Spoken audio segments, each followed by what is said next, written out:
आइए हम प्रार्थना करते हैं। पिता परमेश्वर, हम आपको धन्यवाद करते हैं आज की शाम के लिए। एक बार फिर से हम आपके सन्मुख अपना सिर झुकाते हैं हमारे उद्धारकर्ता प्रभु यीशु मसीह के नाम में, और उस पवित्र लहू में हमारी आत्मा देह प्राणों को डालते हैं। पिता परमेश्वर, पवित्र आत्मा हमारे मनों में, हृदयों में, जीवनों में अपने कार्यों को करे। प्रभु वचन को समझने में सहायता करें, आत्मिक बातों को समझने में सहायता करें, हमारी बुद्धि खोलें। प्रभु आपकी इच्छा को, हमारे जीवन के लक्ष्यों को, पिता परमेश्वर जीवन की कीमत को, आत्मिक बातों की गंभीरता को हम प्रत्येक को पहचानने में सहायता करें। आपके हाथ में हमारी जिंदगियों को सौंपते हुए यीशु मसीह के नाम से हम प्रार्थना को मांगते हैं। आमीन आमीन। हम कल भी सीख रहे थे परमेश्वर के वचन से, इन दिनों सीख रहे कलीसिया क्या है, एक आत्मिक सेना के रूप में हम देख रहे हैं। हम श्रेष्ठ गीत में से हमने पढ़ा, पताका फहराती हुई भयंकर सेना के तुल्य है कलीसिया। तो उसी संदर्भ में हम परमेश्वर के वचन को सीख रहे हैं। और सबसे पहले हमने सीखा पाप के ऊपर जयवंत तोड़ना। पाप से भी क्या एक लड़ाई है। फिर हमने सीखा संसार से हमारी क्या है, एक संसार के ऊपर जय पानी। यीशु कहता है मैंने संसार को क्या कर लिया, जीत लिया। ठीक है ना। तो हम सीख रहे हैं कि संसार का वैभव, संसार का प्रेम, संसार के संबंध, संसार के रीति रिवाज, संसार का लगाव और संसार के जो भी बातें हैं, उन सब बातों पर क्या होना, जय पानी। तो हम कल सीख रहे थे जो परमेश्वर से जन्मे हैं, जो परमेश्वर से उत्पन्न हुए हैं, और जिनका ये विश्वास है कि यीशु मसीह ही परमेश्वर है, यीशु मसीह परमेश्वर का पुत्र है, निश्चय वो क्या पाएंगे, संसार पर, पाप पर क्या पाएंगे, जय पाएंगे। और आज हम परमेश्वर के वचन से देखेंगे कि तीसरी हमारी जो लड़ाई है वो किन से है। हमारी लड़ाई शैतान से, इस संसार का जो सरदार है उससे भी लड़ाई है हमारी, जिसने संसार को भरमाया, जिसने हवा को भरमाया, जिसने कलीसियाओं को भरमाया, सेवकों को भरमाया, गलत उपदेश, गलत शिक्षाएं, गलत। पौलुस कहता है ये सांप की तरह भी आता है, हवा को चतुराई से बहकाया, और ये यीशु के सामने भी आया और वचन लेकर आया, ये वचन में तोड़ मोड़ करके आता है। और पतरस कहता है ये फाड़ने वाले सिंह के समान है। तो इसके बहुत सारे रूप हैं। पौलुस एक जगह कहता है ये ज्योतिर्मय स्वर्गदूत का रूप भी धारण करता है। ठीक है ना। तो शत्रु बहुत क्या है, ताकतवर है, परंतु हमारा परमेश्वर हमें उससे भी क्या बनाता है, ताकतवर बनाता है। वो कहता है शीघ्र ही परमेश्वर बैरी को तुम्हारे पांव के नीचे से क्या करेगा, कुचलवा देगा। ठीक है ना। तो इसलिए हमने समझना है, बैरी को क्रूस पर क्या कर दिया गया, यीशु मसीह ने हरा दिया। हम लड़ाई, जीती हुई लड़ाई को क्या कर रहे हैं, हम लड़ रहे हैं। हम हारे हुए लड़ाई को नहीं लड़ रहे। यीशु ने ऑलरेडी हमें लड़ाई को जीत कर दे दिया, संसार को जीत लिया।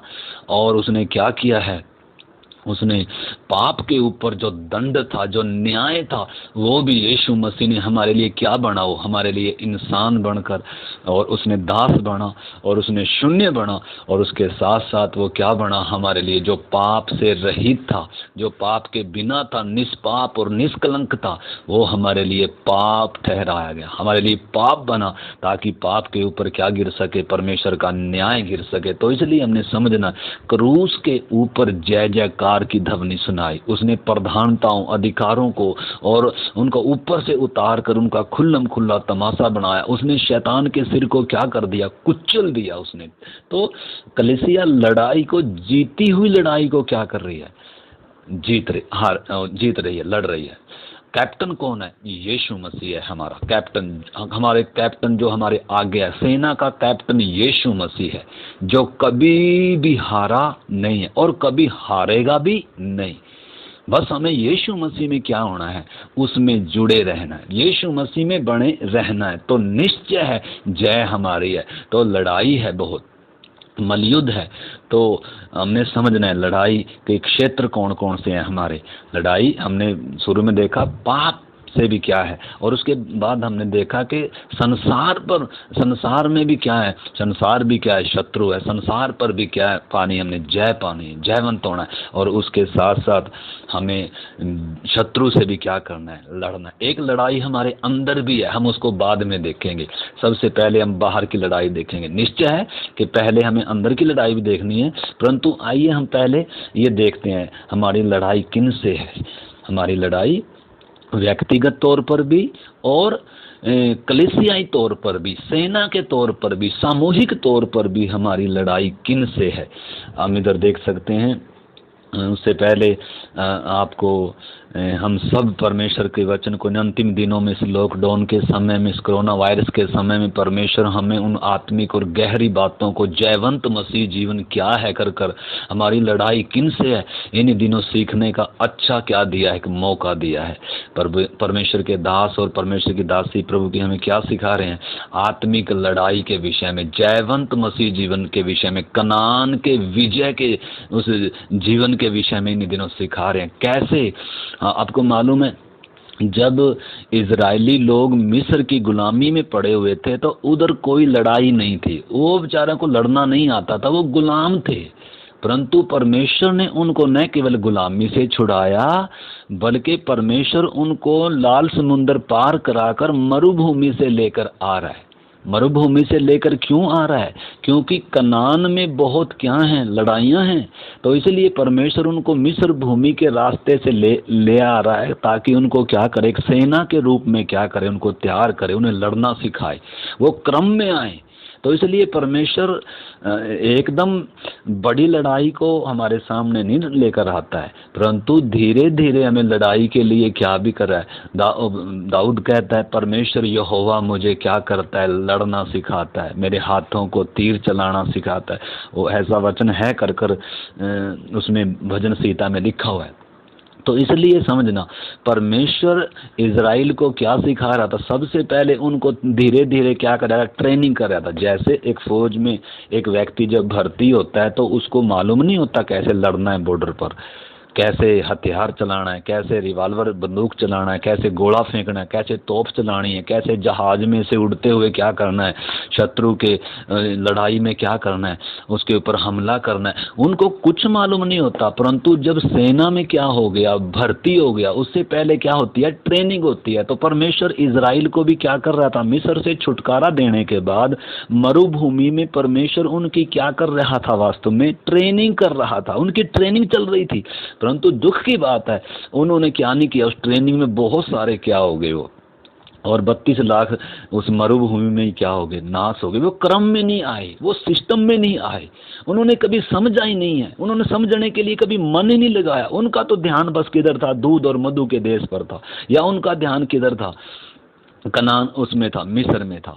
तो इसलिए हमने समझना है, परमेश्वर हमें धीरे धीरे क्या कर रहा है, एक छोटी जय के बाद बड़ी जय के लिए परमेश्वर क्या कर रहे हैं, हमें तैयार। कोई भी एकदम बॉर्डर पर सरकार इनको जो भी सिलेक्ट करते हैं सैनिकों को, फौज में जो भर्ती होते हैं, एकदम उनको आगे ले जाकर नहीं खड़ा करते, पहले उनको ट्रेनिंग दी जाती है। पहले उनको सुबह उठने की ट्रेनिंग दी जाती है, और कमर में भारी भारी वजन बांध कर उनको कैसे दौड़ना है, कैसे कैप्टन के अधीन रहना है, कैसे कैसे सारा जो ट्रेनिंग, जो फौज में ट्रेनिंग किए हुए हैं, उनको ज़्यादा इन चीज़ों का क्या होगा, मालूम होगा। या आप देख सकते हैं, उसमें देख सकते हैं, कई बार हमने नाटकों में पहले देखा होगा, या देख सकते हैं हम कैसे पहले लड़ाई से पहले क्या की जाती है। सबसे अच्छा हम देख सकते हैं परमेश्वर के वचन में, इज़राइल को परमेश्वर कैसे क्या कर रहा था, उनको कैसे यरीहो के यर्दन के पार आते आते, यर्दन तक आते आते कैसे उनको क्रम में ले आया। जो क्रम में आए वो ही सिर्फ कनान में प्रवेश किए, जो क्रम में नहीं आए, जो सिस्टम में नहीं आए, उनको परमेश्वर ने कनान यर्दन पार होने ही नहीं दिया। वो बीच में क्या हो गए, नाश हो। तो इसलिए हमने समझना है, परमेश्वर ने हमें उद्धार दे दिया काफ़ी नहीं है, हमारी एक लड़ाई है। परमेश्वर हमें उस लड़ाई के लिए क्या करे, आत्मिक लड़ाई है संसार से, हमने देखा। और उसके बाद हमें लड़ाई के स्तर, लड़ाई के मैदान हमने समझने हैं। तो अभी हम देख रहे हैं कलीसिया पताका फहराती हुई जो भयंकर सेना है, और जिसका हर एक सिपाही क्या है, एक योद्धा है, एक सैनिक है, उसके पास असला है, हथियार है, और अपनी सुरक्षा के लिए क्या भी है उसके पास, अस्त्र भी हैं, कवच भी हैं। तो इसलिए आइए हम देखेंगे परमेश्वर के वचन से। तो इस बात को हमने अच्छे से समझना है कि परमेश्वर एकदम हमें लड़ाई के उसमें मैदान में लेकर नहीं आता। इज़राइल के जीवन से हम अच्छी तरह सीख सकते हैं कैसे परमेश्वर उनको धीरे धीरे सिखा रहा था। सबसे पहली तो बात उनको क्या किया, उठना सिखाया। सुबह 5 बजे मन्ना सब ने बटोरना है, जो हर एक ने अपने अपने लिए मन्ना बटोरना है, और सूरज निकलने से पहले ही वो मन्ना मिलेगा।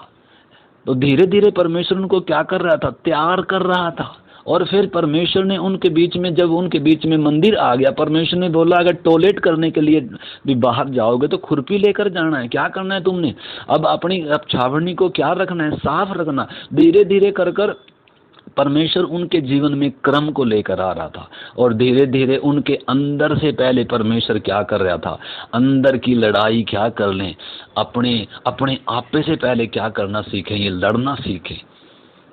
ठीक है ना, जय पाएं उठने पर, नींद पर। बहुत सारे, अगर हम अभी तक क्या नहीं करते, अभी तक सबसे पहले हम शरीर पर जय नहीं पाया, शरीर की इच्छाओं पर जय नहीं पाया। अगर अभी तक हम उठने में ही कोई हमारा क्रम नहीं है, वचन पढ़ने में ही कोई क्रम नहीं है, अगर हमारे जीवन में कोई क्रम नहीं है, तो शत्रु से हमारी लड़ाई क्या है, कभी हम क्या नहीं कर सकते हैं, जीत नहीं सकते। और परमेश्वर उस स्तर पर हमें लेकर भी नहीं जा सकता। लेकर कैसे जाए, बच्चे को कैसे हम कभी बच्चे को क्या नहीं कर सकते, शत्रु के सामने खड़ा करेंगे। अगर हम बच्चे ही रहेंगे, अगर हम क्रम में नहीं आएंगे, अगर हमने अभी तक हथियार चलाना सीखा ही नहीं है, अगर हम ट्रेनिंग के पीरियड से गए ही नहीं है, तो हम लड़ाई कैसे लड़ेंगे। इन दिनों प्रभु के दास हमें कनान का जयवंत मसीह जीवन सिखा रहे हैं। परंतु अगर हमने मिस्र से निकलने के बाद उस मरुभूमि के जीवन में जो क्रम सीखना था, जो हमें क्या करना था, अपने जीवन में अनुशासित होना था, हमने अपने जीवन में अनुशासन डालना था, प्रार्थना का, मन्ना बटोरने का, और तमाम बातों का हमने कष्ट में, समस्याओं में क्या करना था, जो गुजरना था। तो अगर उनमें अगर हम क्या होते आ रहे, अगर हारते आ रहे हैं, तो आगे क्या ये इस चीज़ का सबूत है कि हम आगे जीतेंगे। एक लड़ाई अगली लड़ाई के लिए, एक जीत अगली जीत के लिए क्या करता है, तैयार करता है। परंतु अगर हम हार ही रहे हैं, लगातार हार ही रहे हैं, तो हमने समझना है तो कैसे हम जीत पाएंगे। तो इसलिए हमने समझना है हमारी एक लड़ाई है, हम एक लड़ाई के एक क्षेत्र में हैं। हर एक विश्वासी क्या है, एक सैनिक है, और यीशु मसीह की सेना में क्या हुआ है, भर्ती हुआ है। और हमने बहुत सारी क्या करनी है, लड़ाइयों को लड़ना है। तो इसलिए मेरे प्यारे भाई बहनों, हमने समझना है, हम अपने जीवन में क्रम को लेकर आना है। बहुत से आज भी हमारे जीवन हमारे बीच में हैं, हम भी बहुत सारे हम ऐसे हैं कि अभी तक क्या नहीं है हमारे जीवन में, इस विषय में क्या नहीं है, हम सचेत नहीं हैं, गंभीर नहीं हैं, कोई क्रम में आना नहीं चाहते। हम सोचते हैं ऐसा ही है मसीह जीवन, क्योंकि आत्मिक बातें हमें दिखती नहीं है, तो इसलिए सोचते हैं कि लड़ाई लड़ोई का हमें उन बातों के लिए हम क्या भी नहीं है, गंभीर भी नहीं है। परंतु हमने समझना है कि परमेश्वर हमें क्या कर रहा है। देखो परमेश्वर का वचन क्या कहता है, यीशु मसीह ने हमें बहुत सिखाया, प्रेरितों ने कलीसिया को क्या किया, बहुत सिखाया। एक एक विश्वासी को प्रेरितों ने कैसे सिखाया, हमारी लड़ाई किन से है। पौलुस कहता है वो सांप की तरह आता है। पौलुस कहता है दुष्ट आत्माओं की शिक्षाएं और भरमाने वाली आत्माओं की शिक्षाओं पर लोग क्या करेंगे, मन लगाएं। शैतान किधर से आ रहा है, हमने समझना है। हम कलीसिया किसके लिए लड़ाई लड़ रही है, परमेश्वर के लिए, परमेश्वर की सच्चाइयों के लिए, अलगदाई के लिए, पवित्रताई के लिए। संसार ने क्या, शैतान ने संसार को ही भरमाया नहीं है, संसार ने आज कलीसियाओं को, सेवकों को, विश्वासियों को भी क्या किया, भरमाया है। ये यीशु मसीह के पास भी शैतान आया, वचनों को लेकर आया, परंतु यीशु ने उसको क्या किया, उस पर जय पाई। तो एक बार जय पाई काफ़ी नहीं है। मतलब यीशु मसीह के पास से भी कुछ समय के लिए शैतान क्या हो गया, चला गया, परंतु फिर भी आता रहा, ये फरीसियों के बीच में से आता ही रहा और उसके पीछे पड़ा ही रहा। तो इसलिए क्रूस पर जब यीशु मसीह लटका था उस समय भी शैतान क्या बोल रहा, अगर तू परमेश्वर का पुत्र है तो क्या कर दे, परंतु शैतान के सिर को क्या किया, बुरी तरह से क्या कर दिया, कुचल दिया। प्रधानों अधिकारियों को ऊपर से उतार कर उनका खुल्लम खुल्ला, पौलुस ने क्या किया, प्रेरितों ने क्या किया, उसको क्या किया, लड़ाइयों को लड़ा। पौलुस कहता है बेशक हम शरीर में चलते फिरते हैं तो भी हम शरीर के अनुसार नहीं लड़ते, क्योंकि हमारी लड़ाई के हथियार क्या हैं, गढ़ों को ढा देने के लिए परमेश्वर के द्वारा क्या है, सामर्थी हैं। तो इसलिए हमने समझना है एक लड़ाई हमारे अंदर भी है। सबसे पहले हमने अंदर की लड़ाई को क्या करना, ये इतनी आसानी से जीती नहीं जाती है, इसमें बहुत क्या है, बहुत हमारे ऊपर निर्भर करती है। हो सकता है हम पूरी उम्र तक क्या ही ना करें, इस अंदर की लड़ाई को ही ना जीत पाएं, परंतु हमारे ऊपर निर्भर करता है उस बात को। इसलिए हमने समझना है हमारे अंदर एक लड़ाई है, हमारे बाहर एक लड़ाई है। बाहर जो हमारी लड़ाई है उसमें हमें हथियारों की ज़रूरत है। उसमें हमारे हथियार क्या हैं, आइए हम उन बातों को भी सीखेंगे। अगर सेना के पास हथियार ना हो, अगर सिपाही के पास हथियार ना हो, अगर हम लड़ाई में मैदान में जा रहे हैं, अगर हमारे पास सुरक्षा के लिए कवच ना हो, विश्वास की ढाल ना हो, तो लड़ाई कभी क्या नहीं कर सकते, हम जीत नहीं सकते हैं।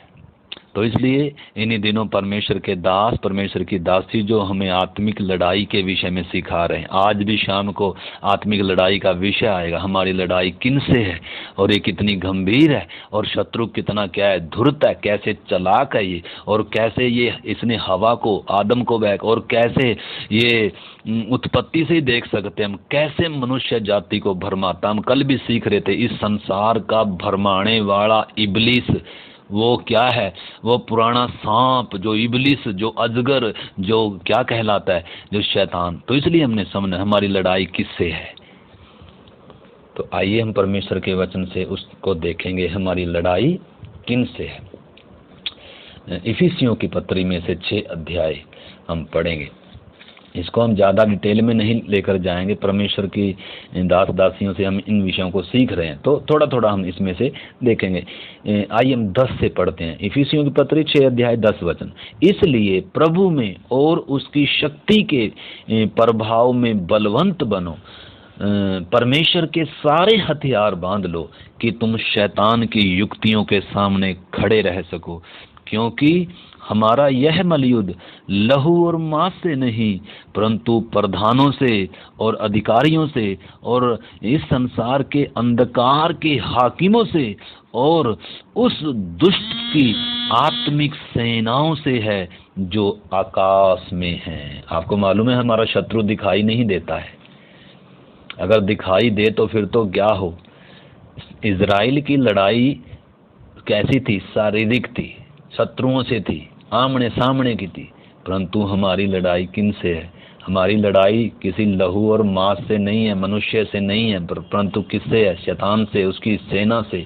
और उसकी सेना हम देख रहे हैं, इसमें देख सकते हैं कितना क्रम दिया गया है। हमारा जो शत्रु है, हमारी जिनसे लड़ाई है, इसलिए हमने उन चीज़ों को क्या करना होगा, अच्छे से समझना होगा। तो हमारी लड़ाई किन से है, एक बार और मैं आपको पढ़कर सुनाता हूँ।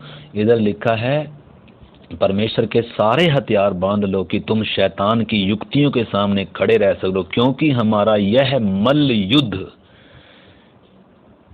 लहू और मांस से नहीं, परंतु प्रधानों से, अधिकारियों से और इस संसार के अंधकार के हाकिमों से और उस दुष्टता की आत्मिक सेनाओं से है जो आकाश में है।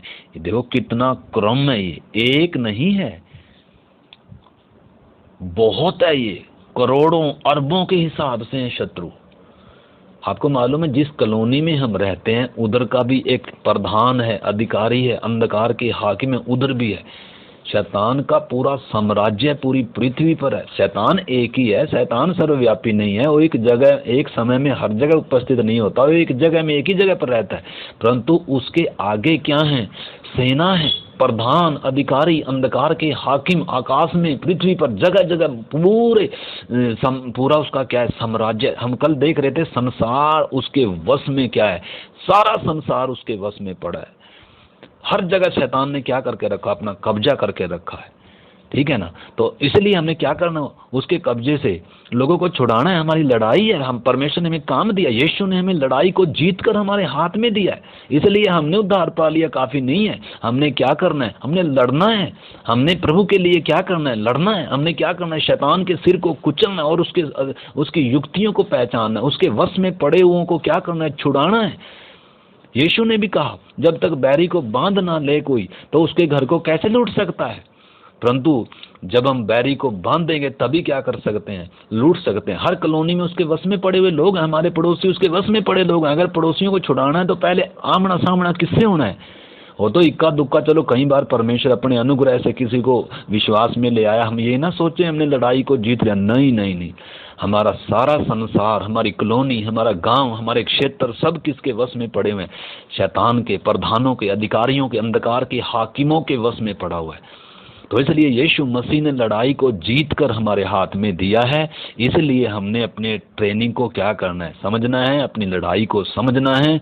इसलिए परमेश्वर ने अपने दासों को जो रखा हुआ, इसलिए परमेश्वर ने जो हमें अपना वचन दिया, 66 किताबें दी।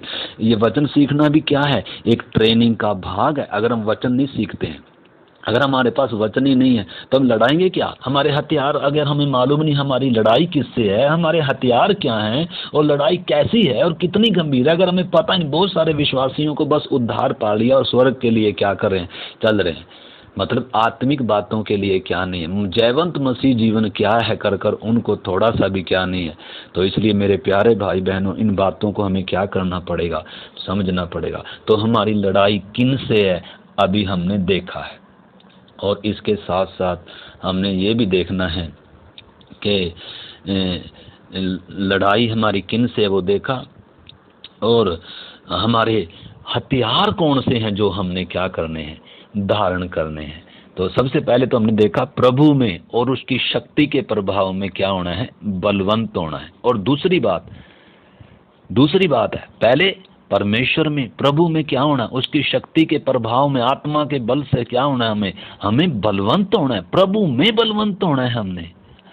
परमेश्वर हमें कोई शक्ति नहीं देगा, परंतु हमने क्या करना है, हमने बलवंत होना है प्रभु में। और दूसरी बात क्या करना है, इधर लिखा है परमेश्वर के सारे हथियारों को क्या कर लो, बांध लो, ठीक है ना, ताकि तुम शैतान की युक्तियों के सामने क्या कर सको, खड़े हो सको। तो इसका 13 वचन भी हम पढ़ते हैं, इफिसियों 6:13। इसलिए परमेश्वर के सारे हथियार बांध लो कि तुम बुरे दिन में सामना कर सको और सब कुछ पूरा करके स्थिर रह सको। इसलिए सत्य से अपनी कमर कसकर, देखो पहला हमारा जो अस्त्र है, पहला जो हमारा क्या है, जो हमने धारण करना है, हर एक विश्वासी के हर समय ये क्या करे रहना धार। ये आपको मालूम है, पुलिस जो सेना है, सेना हर समय क्या रहते हैं, वर्दी में रहते हैं। अब बस ये शारीरिक तौर पर थोड़ा थक जाते हैं तो थोड़ा आराम करते हैं, उसकी जगह उस समय दूसरा उधर उस निशाने पर खड़ा होता है, उस मोर्चे पर खड़ा होता है। परंतु हमने समझा हम आत्मिक तौर पर क्या है, हमारी लड़ाई हर समय, और हमारा शत्रु हर समय हमारे क्या सामने, वो सोता नहीं है। तो इसलिए हमने समझना है हमारे जीवन में कोई भी ऐसा समय नहीं है कि जब हमारे पास क्या ना हो, हथियार ना हो और अस्त्र शस्त्र से हम क्या ना हो, सुसज्जित ना हो। इसलिए हमें तो हर समय वचन क्या कहता है, जागृत रहो हर समय। हमारे उस पे मोर्चे पर कोई दूसरा कोई आकर खड़ा नहीं होगा, हमारे मोर्चे पर हमने खुद खड़ा रहना, हर समय चौकन्ने रहना है, जागृत रहना है।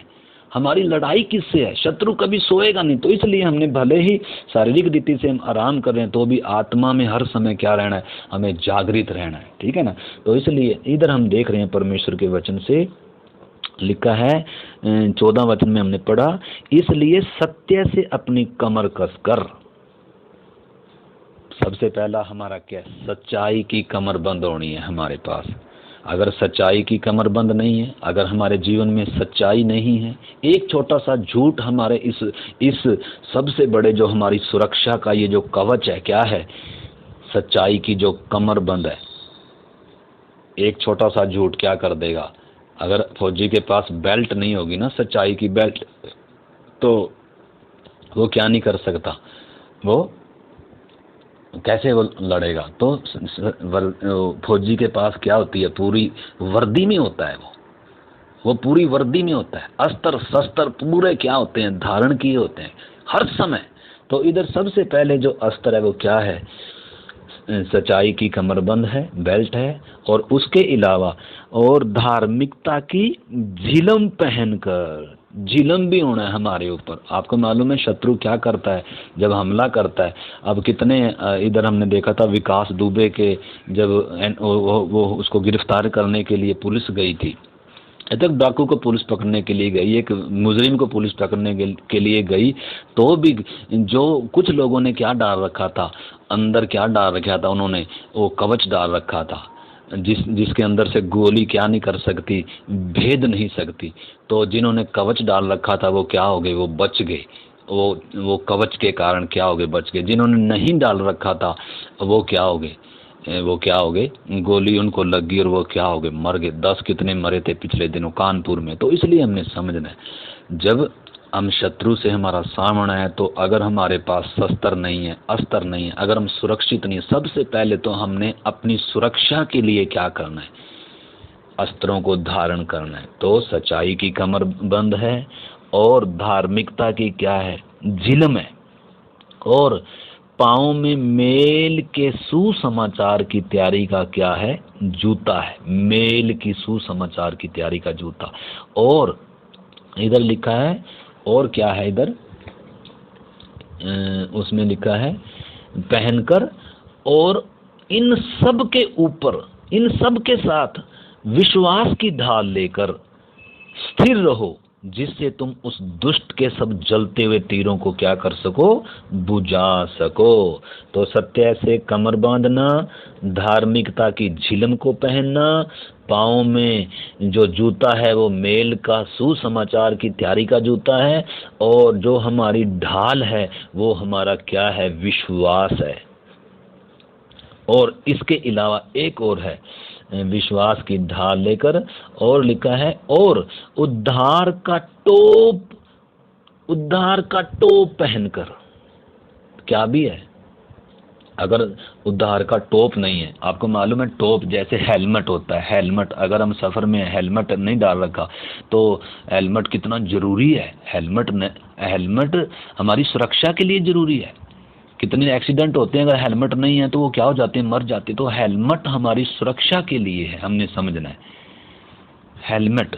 तो इधर लिखा है उद्धार का टोप, क्योंकि शैतान क्या करेगा, दिमाग में क्या मारेगा, सीधे तीर मारेगा। तीर उसके किधर किधर आएंगे, छाती पर भी आएंगे, और जगह जगह वो क्या मारे। आपको मालूम है एक राजा का जिक्र था, प्रभु की दासी पिछले दिनों हमें सिखा रही थी, वो इजराइल का राजा था, उसके से झिलम के नीचे से थोड़ा सा क्या था, थोड़ा सा मतलब सुराख था, एक वो था, छेद था, और शत्रु ने यूं ही तीर चलाया अटकन से, और उसके सीधा जाकर किधर लगा वो तीर, उसी छेद था एक, पूरा क्या नहीं था वो, कवच नहीं, पूरा कवर नहीं था वो किया हुआ, उधर से ही किया, छोटे से छेद में क्या हो गया, लगते ही तीर क्या हो गया वो।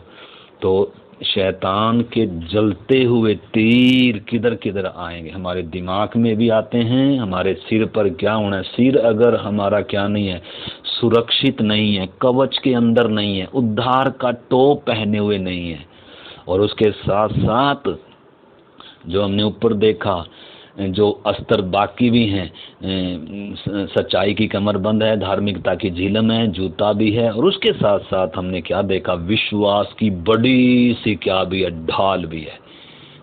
तो ढाल भी बहुत जरूरी है, ये नहीं है कि मैंने वो टोप भी डाल लिया और झिलम भी डाल ली, सब कुछ मैंने क्या कर लिया, अगर एक हाथ में क्या नहीं है, बड़ी सी ढाल नहीं है, क्योंकि कुछ अंग हमारे ऐसे भी हैं जिधर क्या नहीं है, कोई भी क्या नहीं है, अस्त्र नहीं है। कुछ कुछ अंगों पर क्या है, अस्त्र है, लेकिन कुछ अंग ऐसे भी हैं जो कैसे ही बच सकते हैं, जो ढाल के द्वारा तीरों को क्या करना है, रोकना है। और उसके साथ साथ ये तो हो गए हमारे सुरक्षा के लिए, ये जो 5 बातें हैं ये हमारी सुरक्षा के लिए हैं, और हमारा लड़ने का जो हथियार है वो क्या है, वो आत्मा की तलवार क्या है, वो परमेश्वर का वचन है। लिखा है और आत्मा की तलवार जो परमेश्वर का वचन है ले लो। अगर हमने समझना है, अगर हमारे पास हथियार ही नहीं है, पहले हमारी सुरक्षा, दूसरा हमारे लिए हथियार चाहिए। हथियार क्या है?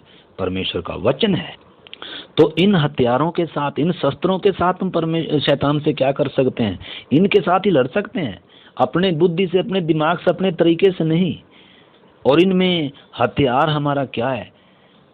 अस्त्र क्या ही है? परमेश्वर का वचन, आत्मा की तलवार, परमेश्वर का वचन। तो इसलिए जिससे हम शत्रु पर क्या कर सकते हैं? हमला। इसलिए जिसके पास वचन नहीं है, जिसके मन में वचन नहीं है, जिसके हृदय में वचन नहीं है, जिसके मुंह में वचन नहीं है, वचन तो हमारे पास है परंतु घर में रखी 66 किताबें हैं बाइबल, हो सकता है हम उसको कभी कभार पढ़ भी लेते होंगे, लेकिन हमें वचन हमारे अंदर नहीं है, हमारे दिमाग में नहीं है, हमारे हृदय में नहीं। परमेश्वर का दास दाऊद कहता है, मैंने तेरे वचन को अपने हृदय में रख छोड़ा ताकि तेरे विरुद्ध क्या ना करूं।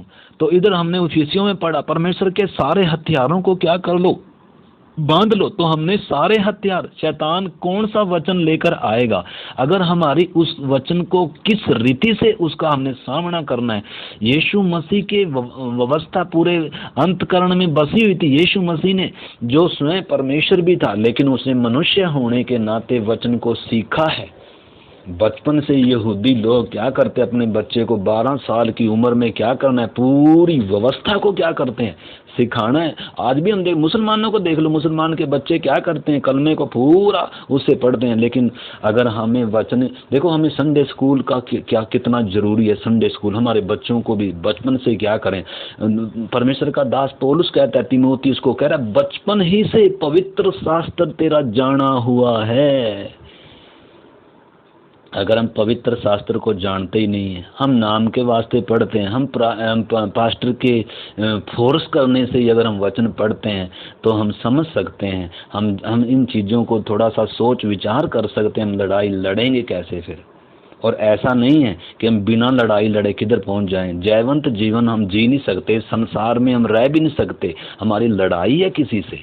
परमेश्वर हर समय हमें क्या नहीं करेगा, बचा बचा कर नहीं रखेगा। एक हमें समय दिया, परमेश्वर हमें ट्रेनिंग के पीरियड में लेकर आएगा, क्योंकि हमें भर्ती किया गया है।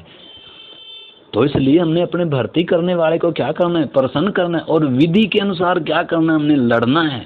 तो इसलिए हमने सबसे पहले, परमेश्वर हमें क्या करता है, उसके लिए तैयार करता है। छोटी छोटी बातों में हमें क्या करता है, छोटी छोटी बातें हमें क्या करती हैं, बड़ी बातों के लिए, बड़ी लड़ाई के लिए, छोटी छोटी लड़ाइयाँ बड़ी लड़ाई के लिए तैयार करती हैं। तो इसलिए हमने परमेश्वर के वचनों के द्वारा क्या करना है, परमेश्वर के वचन को सीखना बहुत ज़रूरी है। खाली सुनना काफ़ी नहीं है, इन विषयों को हमने क्या करना है, कॉपी में, नोटबुक पर क्या करना है, इनको लिखना है, इनको क्या करना है, अच्छे से समझना है, हमारे हथियार क्या हैं और परमेश्वर का स्वभाव क्या है, शत्रु की युक्तियां क्या हैं। पौलुस कहता है हम शैतान की युक्तियों से क्या नहीं है, अनजान नहीं है कि उसका हमारे ऊपर कोई दाम चले। पौलुस कह रहा है कलीसिया को, विश्वासियों को, जैसे सांप बड़ी चतुराई से हवा को बहकाया, मैं भी डरता हूँ कहीं तुम्हारे मन भी ऐसे। तो अगर शैतान किधर से आ रहा है, किस रूप में आ रहा है, किस में से आ रहा है, अगर हमें पहचानना है तो हमें क्या होना है, हमारी आंखों को क्या होना है, वचन के चश्मे से हमने क्या करना है। तो कितना हमें वचन सीखने की जरूरत है। वचन खाली सुनना नहीं है, वचन को क्या करना है, हमने सीखना है, समझना है। ठीक है ना। यीशु ने भी कहा वचन की बहुत सारी बातें तुमने क्या करनी है, सीखनी है, जिसे तुम अभी समझ नहीं सकते हो। इसलिए प्रभु थोड़ा थोड़ा कर कर क्या कर रहा था, चेलों को सिखा रहा है। इसलिए वचन की गहराइयों को हमने समझना है। तो प्रार्थना के साथ हम सच्चे मन से, अगर हमारा मन सच्चा है, भूखे और प्यासे हैं तो प्रभु हमें आत्मिक बातों को समझने में सहायता करेगा, वचन को हमें खोल कर देगा। अन्यथा हम वचन सुनते तो रहेंगे परंतु इसको क्या नहीं कर पाएंगे, समझ नहीं पाएंगे, और कभी भी वचन को अपना आत्मा का क्या नहीं कर पाएंगे, हथियार नहीं बना। और कभी भी वचन हमारे अंदर, अगर वचन की हमें कीमत मालूम, दाऊद कहता है परमेश्वर तेरा वचन मूंगों से भी क्या है, बढ़कर है। मैं हर्षित होता हूँ जैसे कोई, लिखा मैं तेरी व्यवस्था से, तेरे वचन से ऐसे हर्षित होता हूँ जैसे कोई बड़ी लूट पाकर क्या होता है, हर्षित होता है। कह रहा है मैं चांदी से भी बढ़कर, सोने से भी बढ़कर तेरे वचन को महत्व समझता हूँ। कह रहा तेरा वचन मुझे मधु से क्या लगता है, मीठा लगता है, मेरे प्राणों को बहाल कर देता है। तेरे वचन से मैंने जीवन पाया है, मैं तेरी व्यवस्था से प्रीति रखता हूँ। परमेश्वर ने कितनी बार कहा, हम इसमें देख सकते हैं, लिखा है क्या ही धन्य है वह पुरुष जो परमेश्वर की व्यवस्था पर दिन रात क्या करता है, ध्यान किए रहता है। वह उस वृक्ष के समान है जो बहती हुई नदियों के किनारे लगा हो, और जिसके पत्ते कभी मुरझाते नहीं हैं, और जो अपनी ऋतु में क्या होता है, फलता है, और जो काम वह पुरुष करता है वो सफल होता है। परमेश्वर ने उससे भी कहा, यहोशू से भी कहा, व्यवस्था की ये तेरे पुस्तक तेरे चित्त से कभी उतरने ना पाए, इसी पर दिन रात ध्यान दिए रहना, इससे दाएं नहीं मुड़ना, इससे बाएं नहीं मुड़ना, तब तेरे काम क्या होंगे, सफल होंगे। तो हमें परमेश्वर ने जो वचन दिया है, आपको मालूम है यूसुफ को थोड़ा सा वचन मालूम था कि सदोम अमोरा पर न्याय गिरा, पाप के कारण परमेश्वर का क्रोध गिरा। तो इसलिए जब पोतीफर की पत्नी आई उसके अंदर वचन था, उसको सिर्फ ये मालूम था परमेश्वर के खिलाफ पाप कर कर न्याय से क्या नहीं कर सकता, कोई हो सकता, दंड से बच नहीं सकता। इसलिए परमेश्वर का वचन थोड़ा सा उसके अंदर था, परमेश्वर का भय मानने वाला व्यक्ति था, और वो उस पाप से क्या हो गया, बच गया। पाप से कैसे हम जीत सकते हैं, पाप के ऊपर कैसे जयवंत हो सकते हैं, शत्रु पर कैसे जयवंत हो सकते हैं, जब हमारे अंदर क्या होगा, हमें हमारे पास ये परमेश्वर का वचन होगा। ये हथियार के समान हमारी क्या करेगा, हमारे विवेक को सुरक्षित रखेगा। ये वचन हमारे पाँव के लिए दीपक बनेगा, हमारे मार्ग का उजियाला बनेगा, हमारे लड़ने का हथियार बनेगा, और ये हमारी सुरक्षा बन जाएगा, ये हमारी ढाल बन जाएगा वचन। तो इसलिए वचन हमारे लिए सब कुछ है। अगर वचन हमारे पास नहीं है तो हमारे पास कुछ भी नहीं है। हमारे पास अगर वचन नहीं है तो कुछ भी नहीं है। और शैतान की यही चालाकी है कि हम परमेश्वर का वचन ना सीखें। तो इसलिए प्रार्थना का एक अपना स्थान है, संगति का एक अपना स्थान है, वचन सुनने का और सीखने का क्या है, एक अलग महत्व है। तो इसलिए हमने क्या करना है, अगर हमारे पास हथियार ही नहीं है, अगर हमारे अंदर वचन ही नहीं है, तो हम लड़ेंगे क्या, हम जयवंत क्या होंगे। हम शैतान को हमारे पास आने की भी क्या नहीं है जरूरत, और परमेश्वर उसके सामने हमें लेकर भी कैसे जाए। बच्चों के हाथ में हम तलवार कैसे दें, अपना ही क्या करेगा, नाश करेगा। तो इसलिए हमने समझना है, जैसे बच्चे का 18 साल की उम्र में लाइसेंस बनता है, वोटर आईडी बनता है, उसको हक दिया जाता है मोटरसाइकिल चलाने का, कार चलाने का, सड़क पर वाहन चलाने का, वोट डालने का, सरकार चुनने का। अगर परिपक्व नहीं हुआ, अगर बच्चे ही बने हुए, पौलुस कितनी बार विश्वासियों को कहता है, कितने खैर समय के विचार से तो तुम्हें गुरु हो जाना चाहिए था, फिर परंतु तुम आज भी क्या ही चाहिए, तुम्हें बच्चों की तरह दूध ही चाहिए। तुम अभी भी क्या ही हो, दूध ही चाहते हो, अभी भी तुम अन्न खा ही नहीं सकते। अन्न तो सियानों के लिए, जिनकी ज्ञान इंद्रियां क्या होगी, अभ्यास करते करते भले और बुरे की पहचान में क्या होगी, निपुण होगी। पौलुस कहता है कुरिन्थियों कलीसियों को, कह रहा है मैंने तुम्हें अभी तक क्या पिलाया, दूध ही पिलाया और अन्न नहीं खिलाया, और अभी भी तुम क्या नहीं कर सकते, अन्न खा नहीं सकते। तो हमने समझना एक हमारा आत्मिक स्तर है। अगर हम दूध पीते बच्चे ही हैं तो परमेश्वर में कैसे क्या कर सकता है, हमें शत्रु के सामने खड़ा कर सकता है। तो जैसे हम शरीर में बढ़ते हैं, ठीक है ना, एक उम्र आती है, लाइसेंस बनता है, वोटर आईडी बनता है, हमें अधिकार मिलते हैं, और हम क्या करते हैं। नहीं तो बचपन में कुत्ते के सामने भी जाने से क्या होंगे, हम डरेंगे। हम कुत्ते के सामने भी क्या नहीं हो सकते, खड़े नहीं हो सकते।